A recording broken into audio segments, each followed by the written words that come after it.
terrorist has been gunned down after militants attacked a security post in the Jargun area of the restive Balochistan province. In a statement issued by the Inter-Services Public Relations, the terrorists attacked the checkpost that was recently set up to help check extortion efforts targeting coal mines in the area. Security forces fired back in retaliation, and during the encounter, 3 soldiers and 1 terrorist was shot dead. I'm being joined by International Affairs expert Colonel J.S. Sodhi as well as defense expert Major Mohammed Ali Shah. Major Shah, I'd like to ask a question to you first. Pakistan is descending into chaos, first political turmoil and now this. What do you make of all this that is taking place in Pakistan? Oh, I tell you, it is a very, very precarious situation for Pakistan right now. Currently, there is a full cat and mouse game going on. And it was going on for quite some time between Imran Khan, whether he would be arrested or not, what will happen, and he was awaiting his arrest.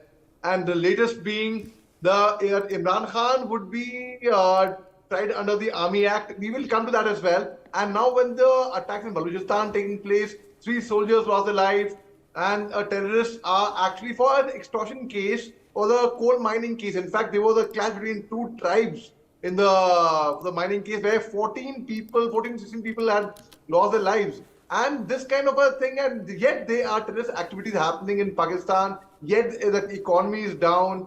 I mean, despite all that, there is a full turbulence going on in Pakistan, and I see official, formal or civil war. Civil war, I would say, informally, it's still going on. It's still going on. It started.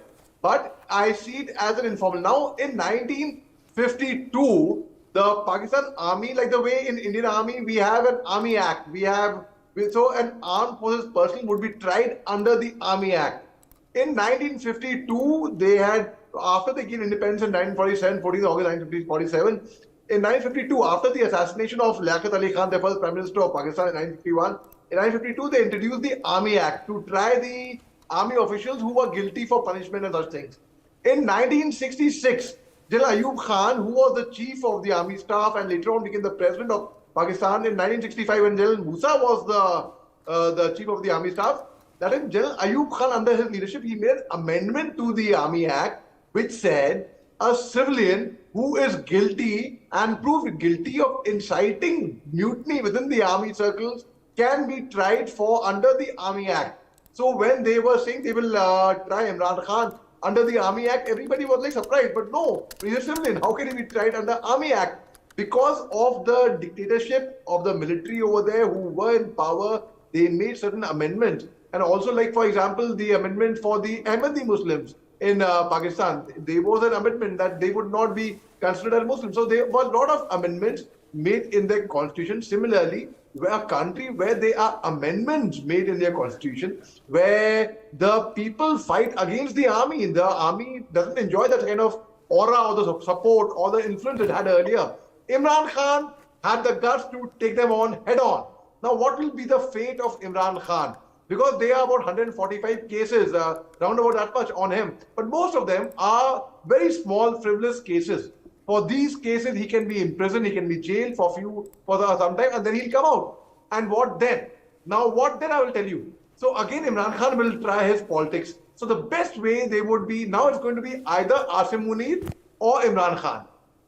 Either General Asim Munir would be pressure mounted, or Imran, they will try, and I do not like saying it, but I will tell you the reality. What I feel, they will try executing Imran Khan.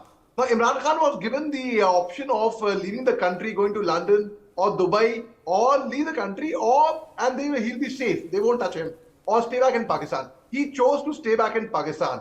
Now, is it because of his patriotism? I say no. I say that's not even his patriotism. That is because he is in a catch-22 situation. There is no guarantee that even if Imran Khan leaves the country, we're going by the turmoil that's happening in the country right now, whether he would be spared or not. I mean, look at General Zia-ul-Haq. In 1988, there was this famous air crash, the case of the exploding mangoes, where he was flying with the American delegation, and they were very fond of mangoes. So along with a full crate of mangoes, they had put explosives, and the aircraft exploded mid-air. So I mean, if then they could not, so Imran, when they could not spare him, Imran Khan has no guarantee. Even if he chooses to fly out to Dubai or London, there's no guarantee he feels. There's no trust. As it is, he had lost the no confidence motion, he had lost the people's trust, and the people also have lost his trust in a way. But yet, despite that, he remains one of the most popular leaders of Pakistan, perhaps even more popular than Muhammad Ali Jinnah.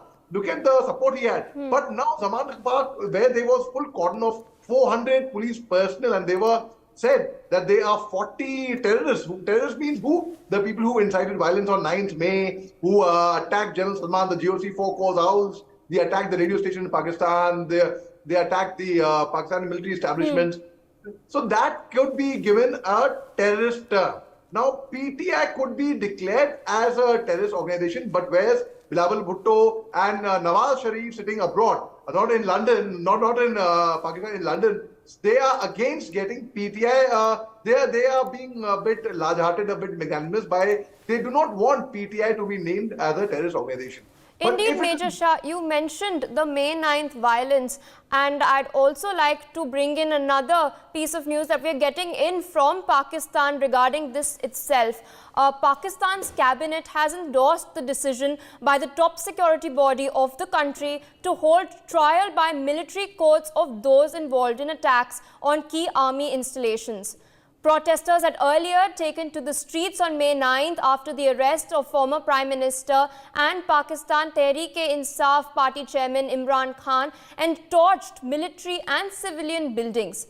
The violence had left 10 persons dead and thousands injured.